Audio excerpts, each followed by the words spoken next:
Bonjour François, donc nous sommes au Salon de l'Agriculture et tu as eu la chance de pouvoir parler directement au président de la République.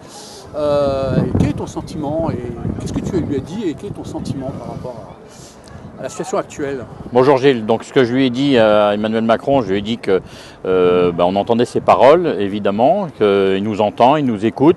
Malheureusement, ce qui se passe aujourd'hui, c'est qu'on a quand même l'impression que les interdictions continuent les unes après les autres. Je parle notamment des produits phytosanitaires.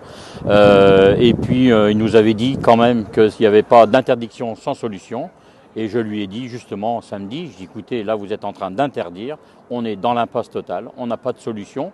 Donc maintenant il faut que ça s'arrête parce que les uns après les autres, les produits les uns après les autres s'interdisent. Lesquels par exemple? Alors donc on a le S-métolachlore qui semble-t-il va être interdit très rapidement. Il y avait les NNI, il y a eu les NNI il y a quelques jours avec dérogation, mais on voit que les dérogations ne tiennent pas, donc ça ne marche pas, donc il ne faut pas d'interdiction. Demain il y a le prosulfocarbe, alors là il n'y aura plus de blé en France, il n'y a plus de prosulfocarbe. Et puis évidemment l'enjeu de 2023 c'est le glyphosate.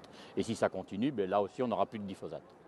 Donc maintenant les discours c'est bien, il nous écoute, il m'écoute quand je lui parle, mais maintenant il nous faut une preuve d'amour, c'est-à-dire qu'il nous faut des actes concrets, c'est-à-dire que, et c'est ce que je lui ai demandé, qu'il stoppe tout de suite, mais alors tout de suite, cette masse d'interdiction qui nous met dans une impasse totale. On va avoir une souveraineté alimentaire qui est vraiment mise en danger, mais dans les semaines qui viennent, et c'est quand même très grave.